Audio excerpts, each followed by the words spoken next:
Alright, let's get this started. Hello, everyone. Hi. Catastrophic Cat, the Hat Man. Hey, Clark, how are you? Ronathan Clark, Game Ninja D. Hi, everybody.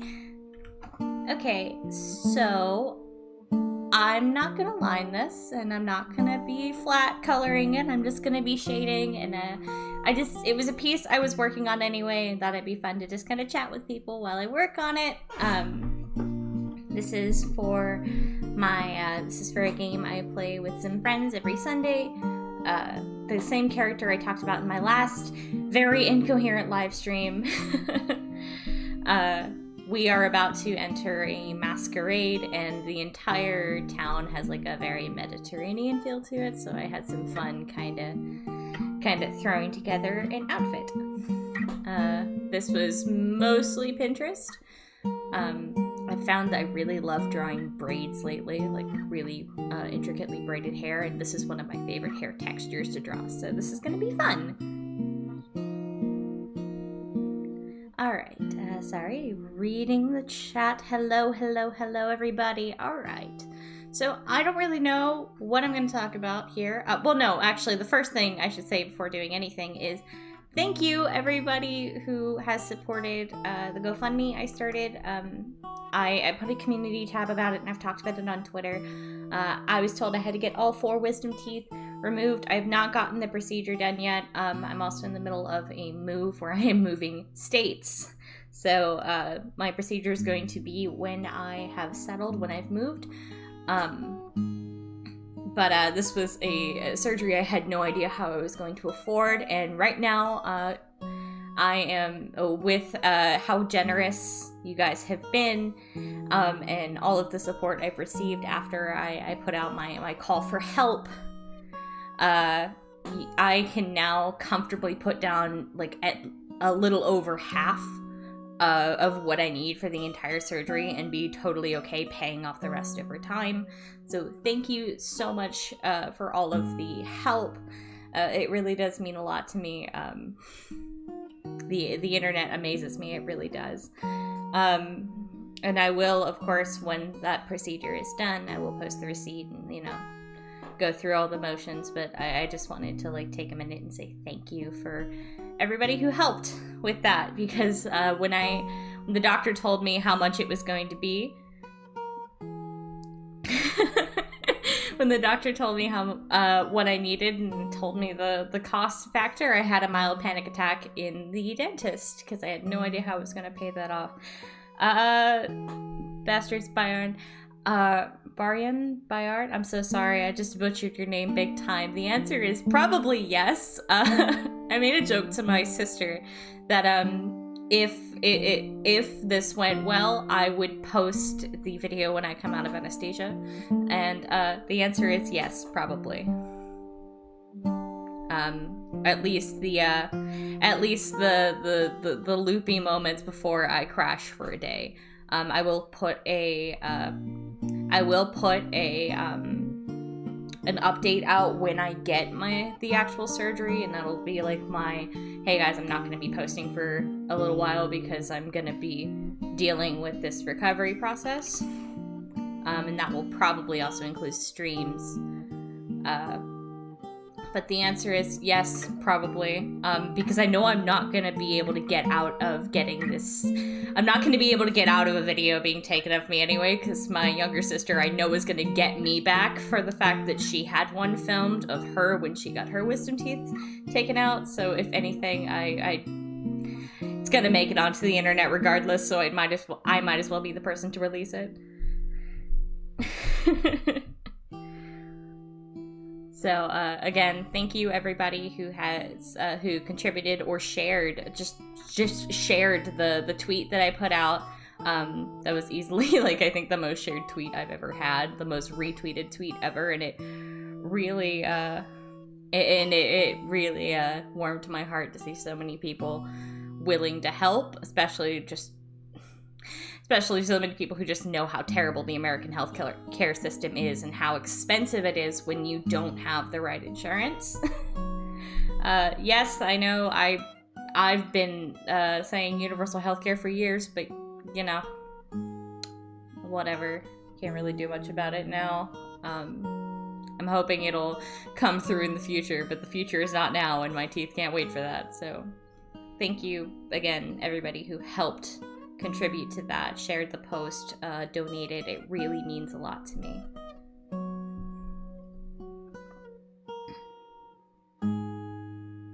That's just fucking...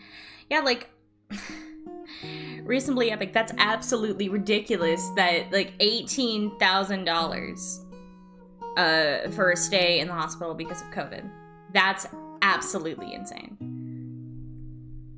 And, you know, I could scream about this for hours, but that's not what this stream is about. I just wanted to say thank you to everybody who's helped me through this unexpected expense that I now have to deal with as an adult in America. So, okay, let's get into this. I'm mostly gonna be shading. I don't know if I'm gonna be shading both of these. I don't know if I'm gonna be shading both of these. Like I said, the New Horizons crew is going to a masquerade.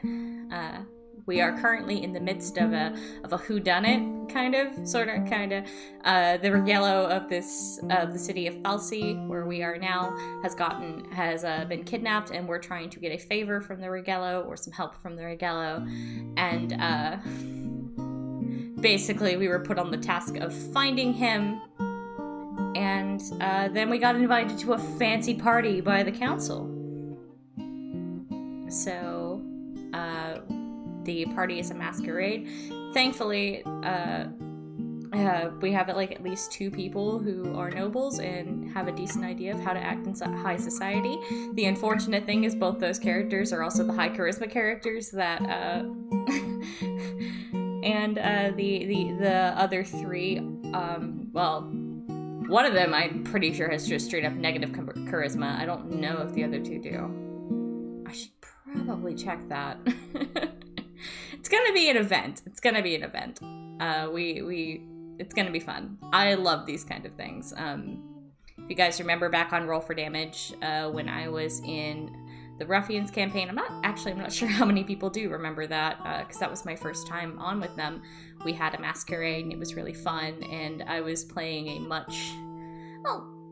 actually, now that I think about it, I don't think Era was too different from this character now. I mean, Era was also extremely evil, but in terms of their demeanor, I feel like they were fairly similar, so I don't know, it'll be fun. So, this character's name is Valwyn Winrell. I've mentioned her last year. She is my very Game of Thrones inspired Fiendlock. Pact of the Tome, because people were asking last time and I didn't answer. She's gone like full, we are like level 10 right now, and she's taken all 10 of those levels in Warlock. It's my first time I've actually played such a high level Warlock. As much as I love Warlocks, they don't normally get to play that high.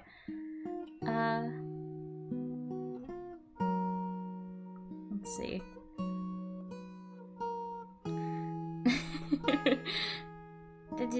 It's totally fine. The people don't have to click like if they don't want to. If you just want to sit here and listen to me ramble, sit here and listen to me ramble. I'm glad you're here. I'm glad to have you. Have any of your characters died not for plot, just in combat? Never a permadeath, I don't think. Nia came pretty damn close in the Scales Above, like, really close. I think she was on 2 failed death saves, and attempts to heal her were killing her.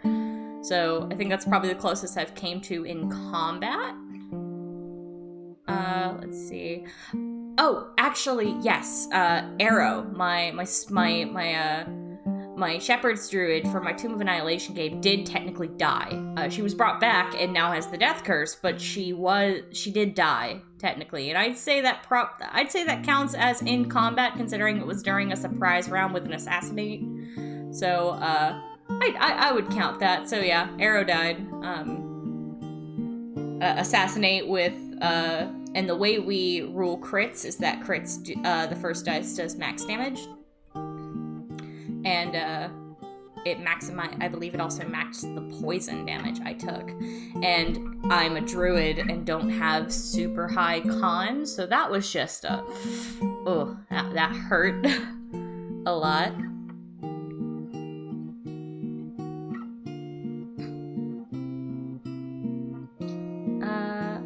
The Dark Lord, if you were to play a non-D&D system, what would you play? Call of Cthulhu. I hope that counts. Call of Cthulhu, and I've really wanted to try Shadowrun. But Call of Cthulhu is the only other one I have played, and I fucking loved it. I love spooky shit, and I really like Lovecraftian horror, and like Eldritch horror, so I was so into that. The DM that runs my Tomb of Annihilation for Halloween last year, we decided to do a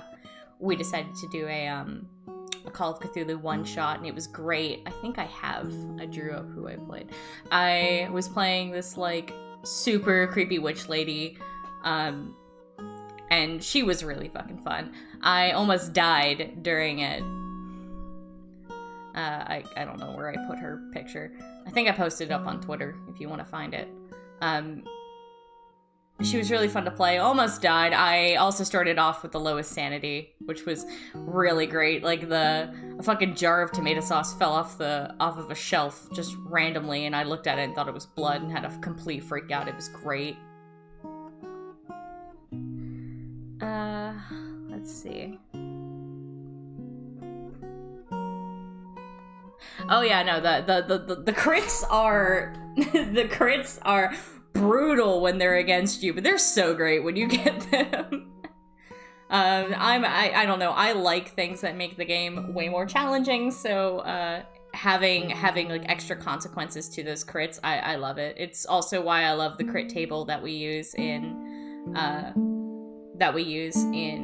Roll for Damage. I like that there's more consequence to being hit while you're unconscious or being hit critically.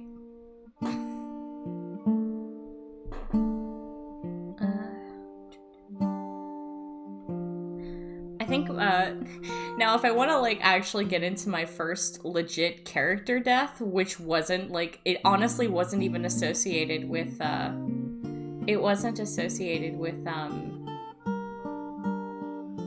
my first character death wasn't associated with that old DM, like the one that killed Lydia. My first character death was in Adventures League, and it was the stupidest death ever. I've talked about this before. I have a video on it, but the audio quality is really shitty, so I'm just gonna tell you here. The first character death I had was in Tomb of Annihilation. Oh god, I'm so sorry. I just had coffee. It was in Tomb of Annihilation. I joined the game pretty late. They had just finished, they were almost finished with the Fane of the Night Serpent.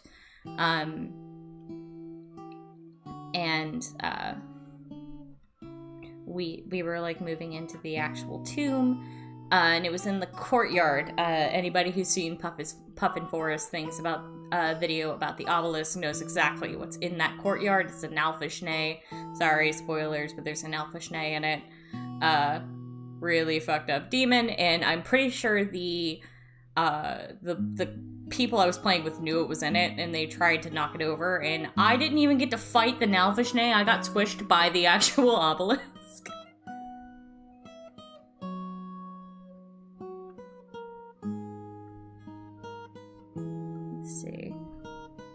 So, along with that being my first character death, I think that was my lamest character death, is that I died not even getting to fight the big demon. I got killed by the rock because I failed my dex save I critically failed my dex save to get away from it, and it had done so much damage it squished me. That was fun. I'm honestly, like, now that I think about it, I'm not sure if that should have been able to do that much damage at the level we were at. I think we were like 10 or 11 when that happened, so I'm not sure if that thing should. Well, actually, now that I'm thinking about it, I wasn't level 10. They were level 10. I was level 5 because they didn't want to bring me in at the same level as them because I hadn't gathered all the experience they did. So, okay, yeah. Now that I think about it, that makes sense.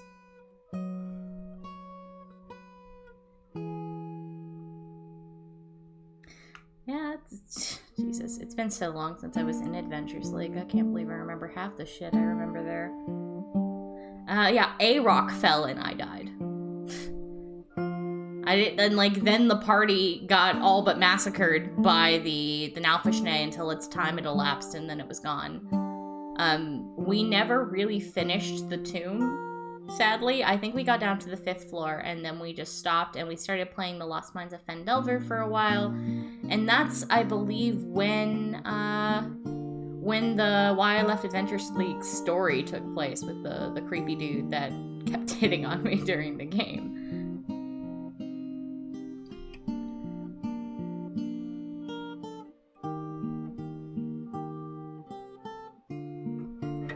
So, that was fun.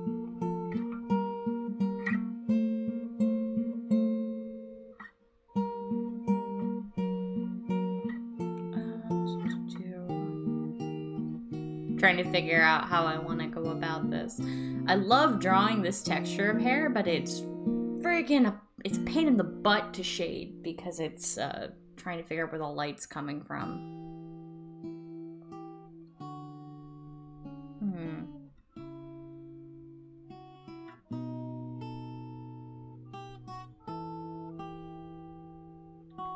I honestly don't remember much about the plot of the Lost Mines of Fendelver. This was also an Adventures League, though, where plot doesn't tend to mean a ton, at least not in the game I was playing. Maybe you will have a different experience. I don't remember a ton from it. I remember there was like a weird... I've played it twice, because I remember there was a place we had to like get into to like kill some guy, and then we would... we had to, like, kill some guy, and it turns out to be, like, a wizard or some shit. I remember more from the second time I played it, but the second time is also kind of a horror story that I will have to tell you guys one day, because it was a time where I was kind of harassed by the DM in a really uncomfortable way. Actually, why don't I just tell that here, and then I'll refine it in a script. This was also a game I only played with... There were 3 people, and then one person dropped out, and then it was just me and one other person, and I was still really new into D&D, so I didn't think I should leave this one. I was playing a rogue named Red. Yeah, fucking original, right? She was a fucking edgelord. I'm not even gonna try and say she wasn't. She was a total edgelord, but still, I think one of my favorite characters I've ever written. And again, I don't remember a ton of this. I remember we had some goblins. I remember we had a fight. We had like we were traveling and like got stopped by some goblins, and we took them out fairly quickly. It didn't really take too long. Fighting the bugbear was pretty. It was a kind of a pain, but because I was I think we were like level 3. And I had my assassinate ability because I had already gotten my subclass. We managed to take out the furbog pretty quick. I passed my stealth check to sneak up on him and just fucking stab him in the throat.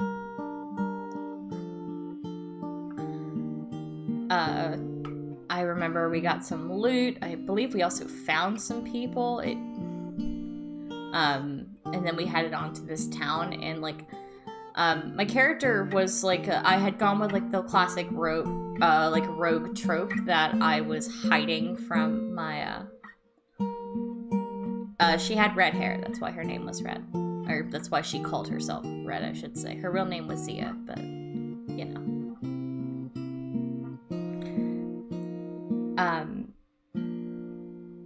God, I completely lost my I should stopping to answer questions. So I went with a very common rogue backstory. Like, I took it from, like, the haunt. I think it was either the Haunted Ones or the Rogues quick build, where it was like, why did you become a rogue, or why you're doing this now? And I chose that I was running away from my guild. I was, like, part of a thieves guild. And so my DM introduced some elements of this thieves guild. into the next town. Like, I found a message written in Thieves' Cant that had, like, a phrase. I can't remember what the phrase was, but it was a phrase that meant, that was associated with my guild that basically meant safe trading here. Like, you know, deals can be done here. And I kind of stuck around because I wanted to see if there were any familiar faces I needed to avoid, or if I needed to start disguising myself. And this lady shows up, and I guess the sidetrack, the side story here is some, like, to kind of add, like, a little bit of context, is out of game I had told my DM that my character was gay, because it had to do with a lover that she had. It had to do with the lover she'd had in her backstory. It's been like 2 years since I wrote this, so I'm so sorry for my stuttering. And so this DM, honestly, I was kind of only with him to like, his girlfriend was part of it, and I didn't want her to be alone, and she was really kind of uncomfortable with the entire thing, or ex-girlfriend now, I should say. And I was just kind of, you know, trying to be there to support my homegirl, and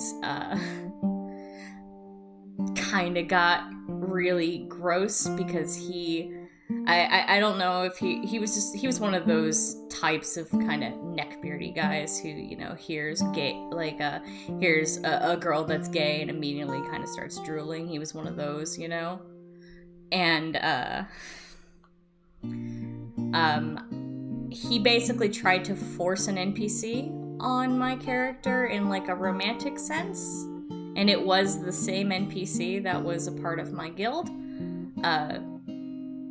Like, I remember him her saying a bunch of weird comments about, like, how my character's hair was so pretty, and asked her if it was natural, and she was like, yeah, it's natural, we live in the fucking Middle Ages, I'm like, we live in the Middle Ages, I don't think hair dye exists. And,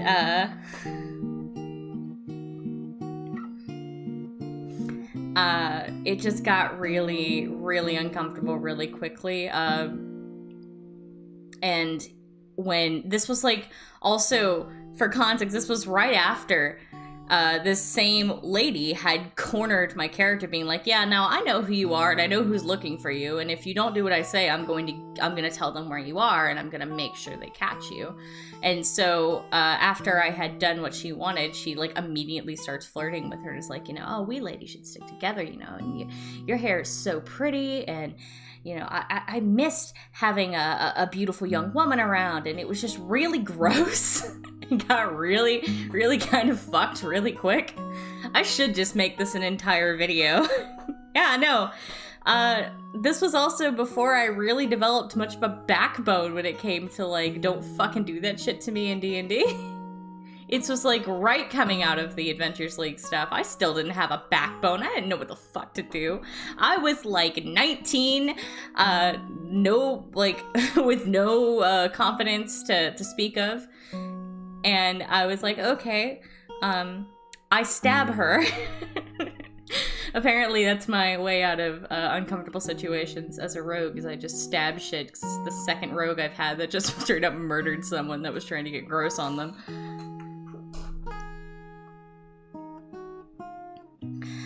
Unfortunately, okay, I will say, out of all of my GMs, I've had, I think the most bad GMs I've had is maybe 3 or 4.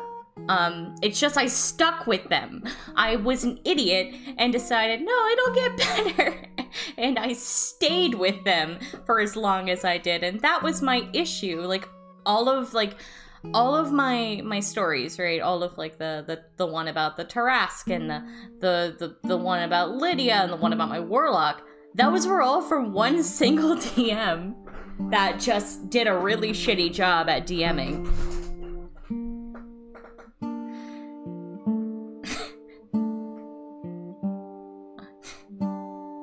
And I remember my DM being really, like, not mad that I stabbed her, but he called Red an animal for what she did, and I'm like, okay, yeah, no, I'm totally an animal. This woman just threatened to send me back to someone who wants me dead, so, and then she started, like, schmoozing on me.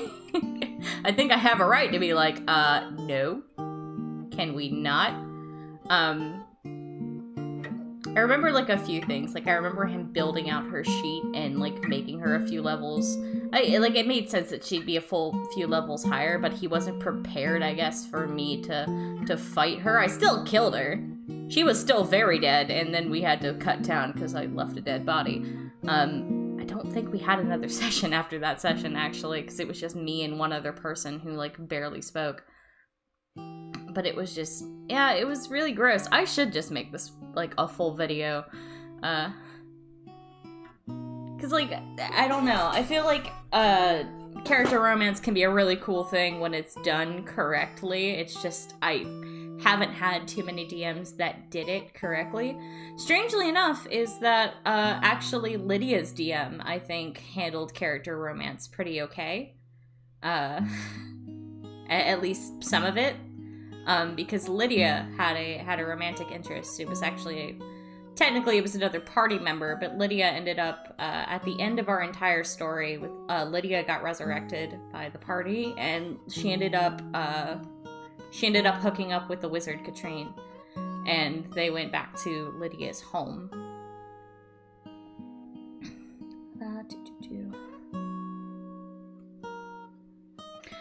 I've dealt with plenty of that guys before, but it hasn't, to be fair though, that hasn't really been in D&D. That's mostly been in, like, just life in general, as I've had to deal with a lot of that guys.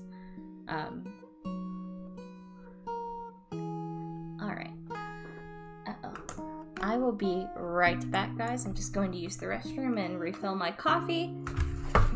And you guys can stare at the progress. We have hair done. How many minutes are we into this? And I have finished the hair. We are like 30 minutes in, and I have the hair done. Cool. All right, I'll be right back, guys.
Alright, guys, I am back. Thank you.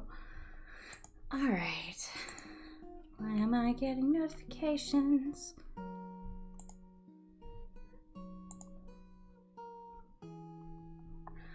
Okay. Here we go. Alright, we're gonna let's pick this up a little bit because I'm taking way too long.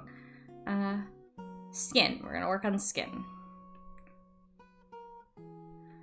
So, I don't know.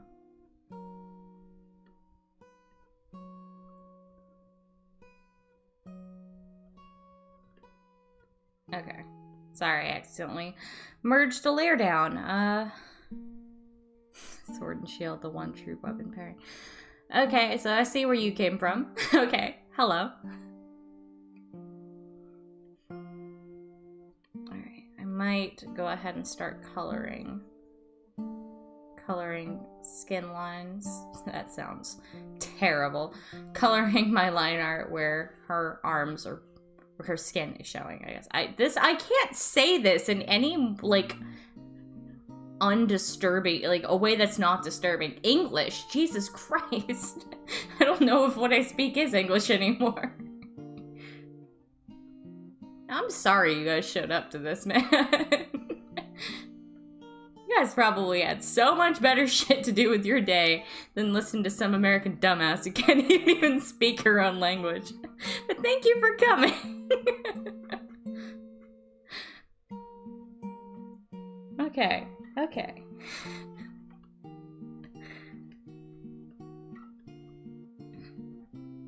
We're gonna...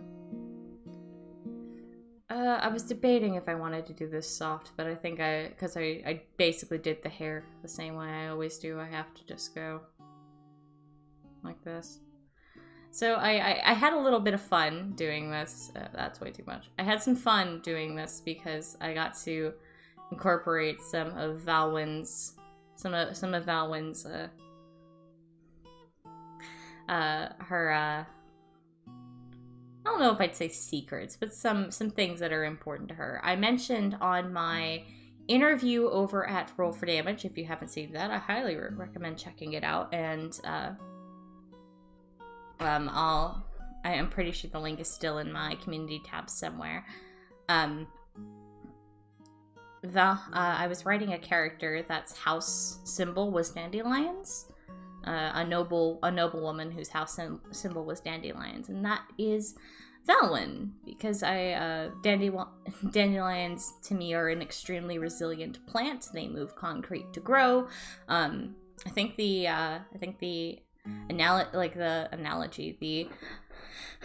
what I said to Nova during the interview was that a rose will die if the soil is too acidic, whereas a dandelion will move concrete in order to grow. And I feel like that's a really cool cool symbol for something that's looks really delicate but is incredibly strong. And I wanted to incorporate that into her mask somehow. I also wanted to incorporate her colors. The colors of her family are white and gold.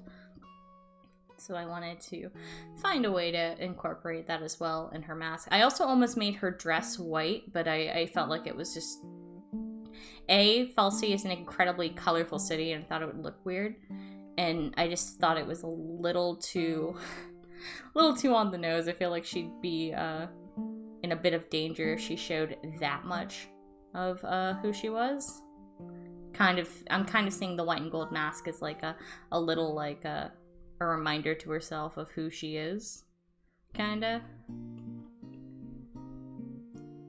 I had a lot of fun just figuring out what little accessories I wanted to do, how I wanted to do her hair, because I knew I wanted it down and like really flowy, but I wanted like something to make it look nice, so I did like some braids.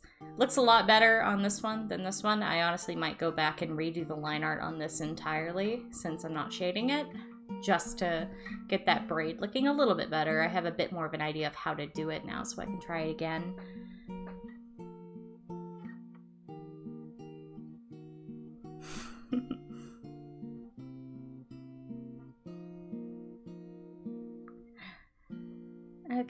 Okay, you know what? You're right. I shouldn't be making fun of my language skills. I just put out an entire video about self-esteem. I'm sorry, you're correct.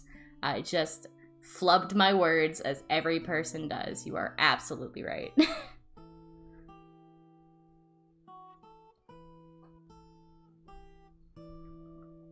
Let's see.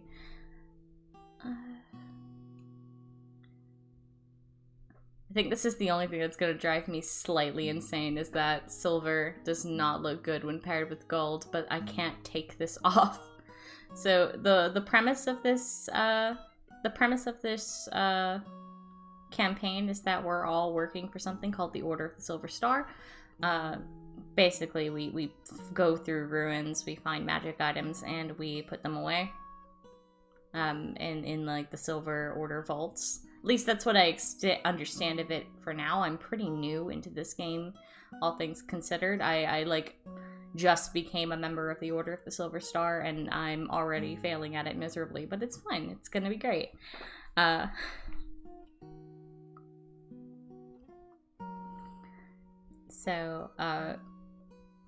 In fact, why we're here is on Order of the Silver Star business. We're trying to find a character from the previous campaign. I was not in this previous campaign, but I have met this character because they cameoed in my Tomb of Annihilation game, the good one that I play. I know I've talked about Tomb in like 2 different contexts a lot, so in my good Tomb game that I play on Thursdays, we met this crazy dragonborn sorcerer who just exudes the most Chad energy anybody has ever exuded ever. It was pretty great. Just like perfect sorcerer vibes. And he's apparently now an insane, extremely powerful sorcerer that rammed his floating fortress into a like some sort of a military fortress from a different country and now is on the run. Just fantastic. I don't think I've mentioned the country we're in right now. We're in a place called Tivona, which is basically Italy. Very heavy Italian and just general Mediterranean influence here. I'm pretty sure Falsi is mostly, though to be fair, I'm pretty sure Falsi is mostly Italian Renaissance, but you know what, whatever, I'm having fun designing shit, and it's fine. Everything's fine.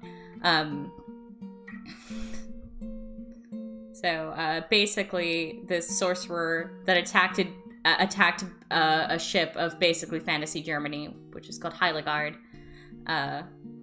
is now hiding out or being hidden by I think it's a military company in Falsi, or the Regello of Falsi made a deal with him. I don't have my notes in front of me, so I don't really remember. Ben, if you're watching this, I'm sorry. And I'm sure I'll hear about this later. Let's see. Sea Silver. I don't remember. I'm pretty sure he was a red dragonborn, but I don't remember. It's been a long time since I saw him, and I guess I'll find out who he is when we find him. We gotta figure out what happened to the Regello first. We're in like a mystery arc now after we went full fucking Indiana Jones, going through the Adari. Pretty sure I think it's Adari, not Eldari. I'm pretty sure Eldari was from Warhammer, I think. Please don't fucking crucify me if I got that one wrong. We went through like an ancient elven settlement. You are forgiven. Yay! Ben has forgiven me. Yay. It's good.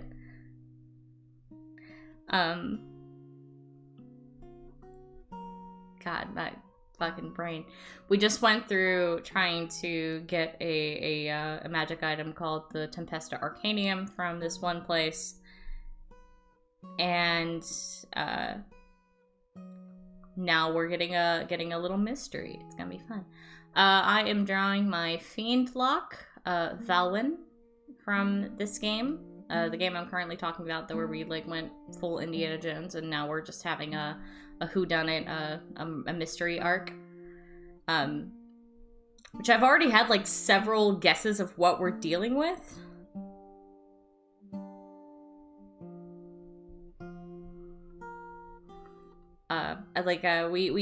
The basic information we know is that the the basic information is that the Righello was apparently looking into magic and like, you know, like how to do the magics and how to protect against specifically possession, which was kind of a little alarming for him to be looking into. And his office was attacked. Every guard who survived the attack is now basically insane, and they're being triggered by talk of the moon, which my immediate thought was, oh, lycanthropes. It's got something to do with lycanthropy, or it's got like something to do with a werewolf or a were-rat. I was kind of banking on were-rats because of the town we're in, because we're like in a big city, and I really want to deal with some were-rats. But then I was like, no, that's not it. I think I later moved to thinking that they were using oozes because of something about how metal was being eaten away. I love warlocks. I play a lot of warlocks. I love I love charisma classes. I think it is that I just fucking love charisma classes. So. No, Bodax. Please don't give me Bodax. I don't want to deal with Bodax. Ben, please don't put Bodax in this. I'll fucking cry.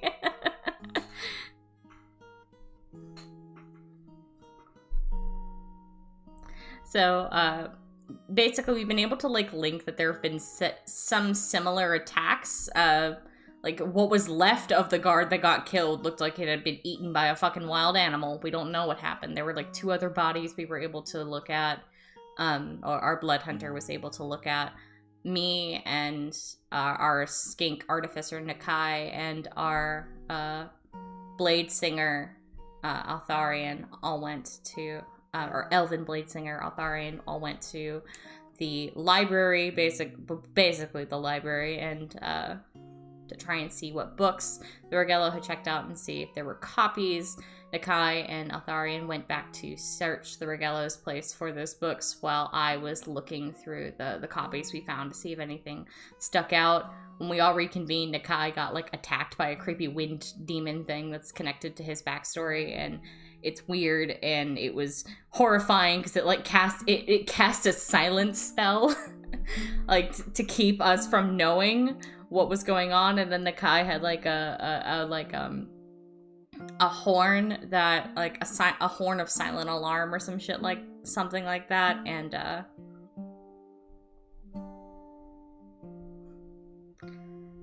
no, please no rot grubs. Ben's already fucking nearly killed one of us with rot grubs. Don't talk about those. Fuck those things. I hate them. Those were fucking terrible. No Dax. Yes. No Dax, please. So, Nakai was fine. Well, he got downed, but Nakai was one of the names I had written in my Book of Shadows. There's a new invocation that came out in Tasha's called Gift of the Protector, and it basically allows you to, like, write up to 5 names in your Book of Shadows. It's up to your charisma. It's up to your charisma modifier, but mine's a 20, so my charisma's 20, so up to 5 names I can write in this in my book, and it if they drop to 0, if you drop to 0 HP but you're not outright killed, instead of dropping to 0, you're dropped to 1. So Nakai was fine, and we killed the thing. But still, it was pretty fucking freaky to happen. It was fun, though. It was probably the shortest combat I've had in a long time. But it was fun. I was kind of relegated to just Eldritch Blasting everything, because every offensive spell I have is based on fire, and it's like, or does, like, some form of fire damage, and we were in a library, and I didn't want to set the books on fire. For the record, Valwyn is a, She worked as a scribe for a fairly long time, so I don't think she'd be very happy about destroying so much knowledge. That, and I'm pretty sure the guards would have been pissed. They were already pissed when they showed up and nothing was wrong, because we'd taken care of everything.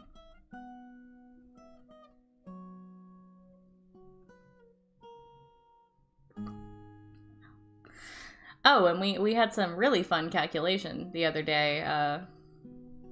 we had some fun calculations the other day because I got curious about how many people Valwyn has had to kill to stay alive.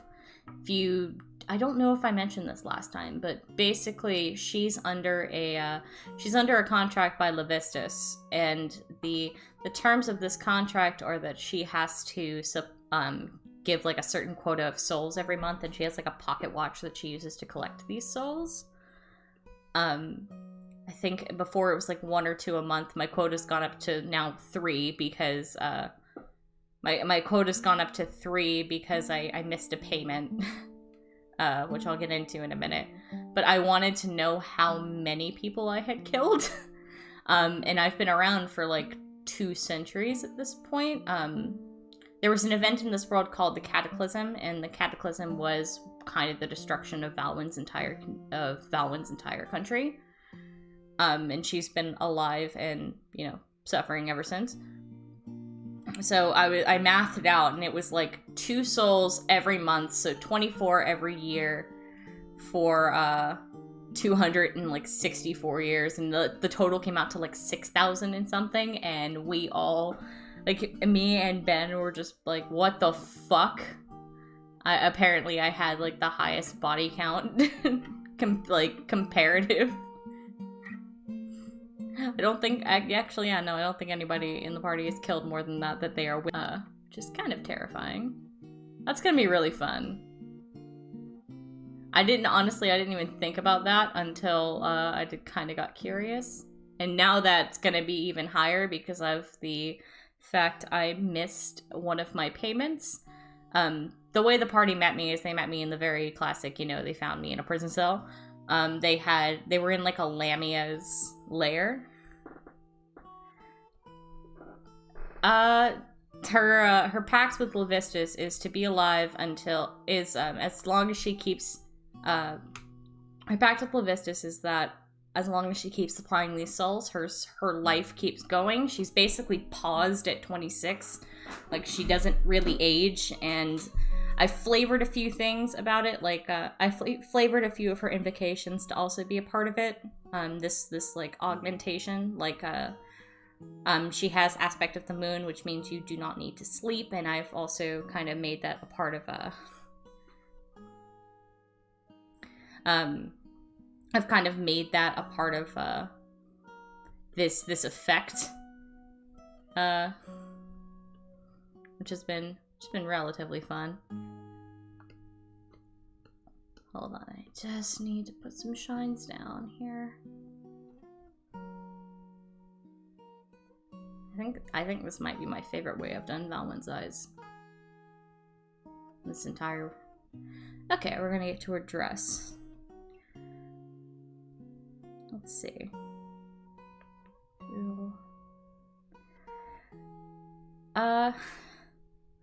Here's the thing. She doesn't want to be immortal. She just wants to prolong her life enough to take down someone. I don't know how many of you know Greyhawk, but I use the evil, however the fuck you say his name, the Cambion demigod from that book, the one who's like the fucking son of Gratz and Tasha. He is in our world, and he kind of came through and fucked my entire country up, and murdered me. So I came back out of this. She came back to build up an army and take him down. That's all she. That's her only aspiration, is to get rid of this demon that's plaguing her home. There's just only so much you can do when you are one woman and the entire world thinks you're dead. Also, the way I've kind of been thinking about it is that she wasn't strong enough to find her. She had been spending time trying to learn the magic she needed to find her allies, and also, keep a low profile so she isn't discovered. So she's been spending most of her time in Devona.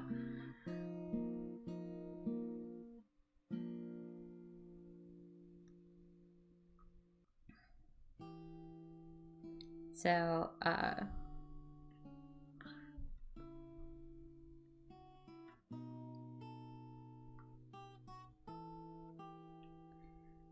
sorry, I was reading the chat, guys. Basically, his armies came through from a part of the country, of the continent, sorry, called the Bandit Baronies, with like an army of bandits, fiends, and undead, and fucked everything up. That was during the Cataclysm. Every country had their own Cataclysm, and the Cataclysm of Adris was Ayu's coming through with his army and destroying the killing the royal family and destroying the land and enslaving everybody. So I have a reason to want immortality. I don't. It's something I feel like I need to like mention is that she's not planning to stay alive as far as like once this is all done. In fact, like the main thing she's doing right now is trying to find the main thing she's trying to do right now is she's trying to find a man named Dominic Winrell, or now we know his name is now Captain Pavan, and he is one of the captains of the Sapphire Syndicate, which is a mercenary company in Tavona. A big thing about Tavona and Falsi and Tavona as a whole is that there's a lot of hired military companies, and they're not usually that great. But he was a character connected with Valwyn's backstory. He was a moon elf that was her general, or her military advisor, and she wants to instate him as the leader of Adris once the demon is dead.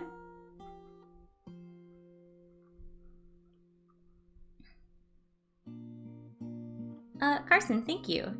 I'm pretty happy with how this one's coming out. So, she's not trying to become a ruler. She's just trying to free some people, free her country before she has to go back to hell. Because that's where she's going. She's killed 6,000 people at this point. She kind of deserves that. Or not, I don't know. We found out Asmodeus is kind of working with, or Asmodeus or whatever. Don't come for me. We found out he is, he's working, he has like some ties with the Order of the Silver Star, and the Silver Lady, who is the leader of the Order of the Silver Star, has mentioned the prospect that we might be able to change Valwyn's contract around, because the main thing is Valwyn just doesn't want to have to keep killing people.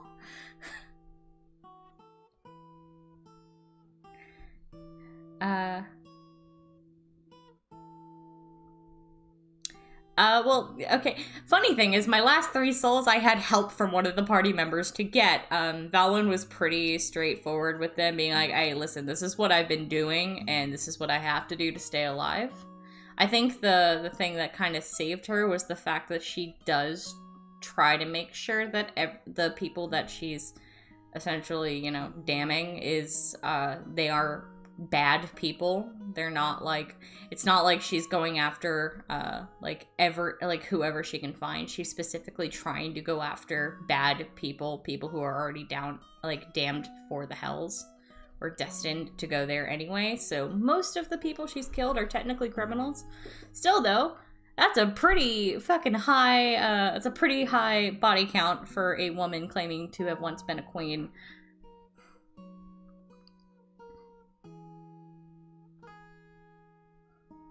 So, luckily, I got into a party that's not super, super lawful, and a few of them already have some bullshit with the lower planes anyway. Like our blood hunter has a demon or a devil in her head, and our paladin, who is an abyssal tiefling, might be one of the lost sons of Gratz. Who fucking knows at this point? We don't know if he is or not, but he might be. I think the only person that's been, really, squinting his eyes at her has probably been Altharian, and he's just kind of like that about all devil stuff. I don't think the party, though, has mathed out how many people she's had to kill, though. So, I don't think the party knows that she's, has such a high, like, death toll.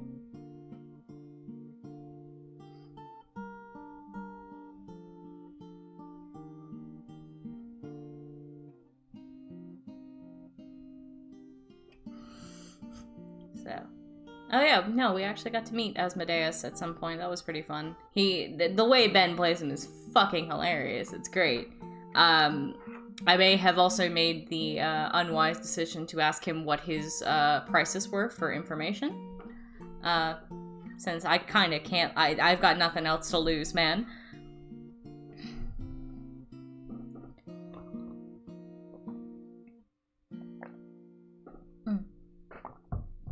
Sorry, I was trying to get my coffee before it got too warm. Before anybody asks, it's iced coffee, so yes, I meant to say that. All the ice was about to melt. They count the cash. I mean, yeah, technically, but I also haven't been a ruler in 200 years, and keep in mind that this is a consistent kill count I've kept up for, almost 3 centuries. And it's just one person doing this.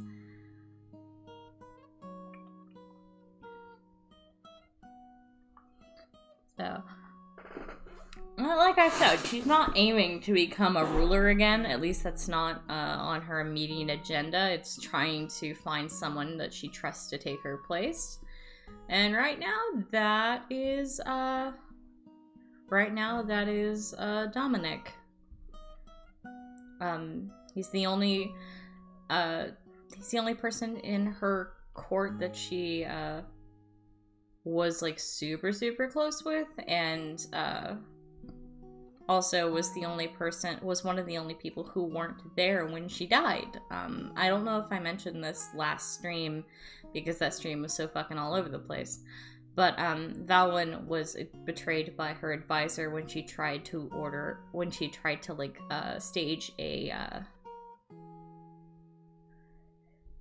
stage an assassination of Hughes, or I say it both ways, I apologize. They tried to stage an assassination of him when she basically surrendered the country, like called for a surrender when his armies were fucking all this shit up, and asked for a meeting to discuss the terms. And it was during this meeting she was going to get an assassin to kill him. And then her advisor gave Hughes a warning, or met him in some way and was like, hey, the queen's gonna try and have you killed. The assassin was killed. And the meeting went wonderful until the assassin's head was dropped on the table, and it was like, oh, well, we could have ended this peacefully, but no. It's a shame that you had to go this way, and then I was killed. It was great. Best part is Valwyn didn't even fucking remember this part of it until, I think the second session, when we all had to watch it. We had a scene where we talked to something called the Monolith, which is basically shard mines.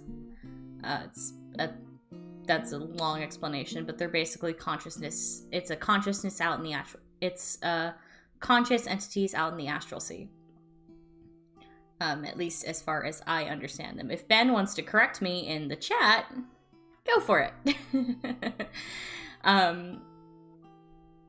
But these are basically a consciousness of shard mines all together. And Ben, are you in the chat? Probably. Hi, Ben. I saw you earlier. But basically what this did was it showed us like glimpses of everybody's past. And like we saw Lament. Lament, our blood hunter, and her absolutely depressing childhood of playing with zombies in Moguldak. We saw a flashback of Aru's father, I believe. Which was really fucking sad. We saw Altharian and his class. We saw Nakai and his skink tribe, and then we saw... I can't remember. I don't think we saw any of... I don't think we saw Dash. I don't think we had Dash that session. We have a rogue who is a... there's also a rogue in this party who is a tabaxi named Dash of Gold.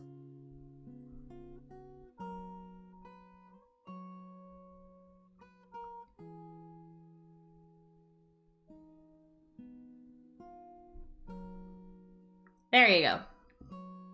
So, basically, when I didn't remember any of how, Valwyn didn't remember a lot of the day she died. She knew she was betrayed. She knew it was her advisor's fault, but she didn't remember a lot of that day, as that is a quite traumatic thing for a person to go through. And yeah, she got to remember that. That was fun.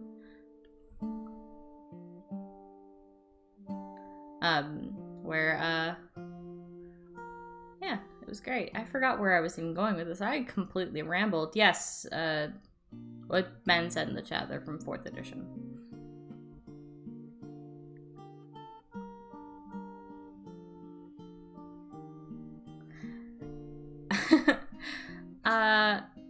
Shub Patel, yes.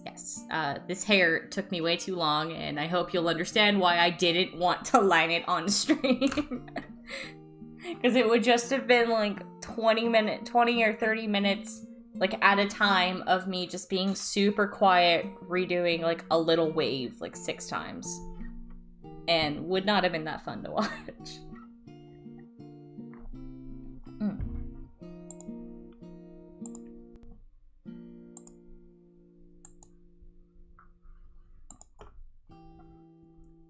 Alright, I think we're almost done here. She doesn't...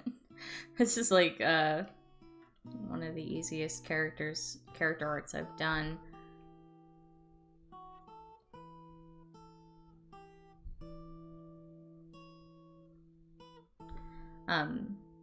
Like I mentioned before, I added the dandelions because of Valwyn's house of Valwyn's house symbol. I almost said house cup, I don't know why.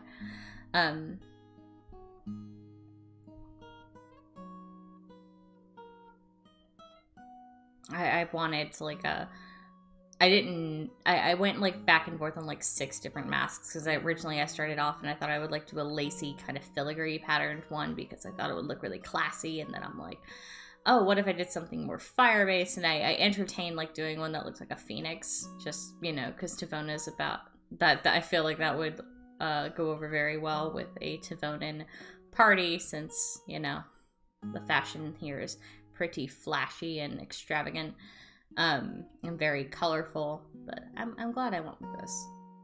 I think it's a nice little alludement to who Valwyn is, and it looks nice too. That's also a plus. Dandelions are really pretty flowers. At least I think they're very pretty flowers. So it looks nice, which is also a plus.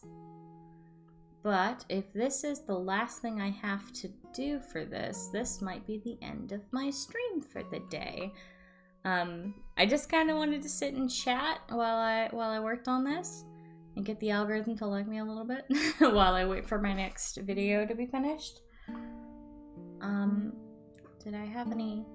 I think I might go around and do this little beady thing that I did. Oh, and I need to do a few more things. This is the sketch for this. This is a colored sketch. So I'm gonna go on top of the lines. For anybody who has sign, maybe wondering how I'm doing this, I'm simply just putting a layer on top of everything, on top of the liner, not all the liner colors and the eye shines. I'm setting my layer mode or my layer effect, to fringe. And when you do that, you get this really cool border effect. And I think it looks really nice when you're touching up metal or doing like really thin little chains like this. I wanted these little golden chains to hang down, or like these little frillies, just to look nice. Really, they don't really have too much of a function. They just look a little prettier. And and I think I'm gonna use this to do the beading, like the gold beading around the, or the piping, I should say, the piping around the entire mask. Sorry if I didn't explain that super coherently.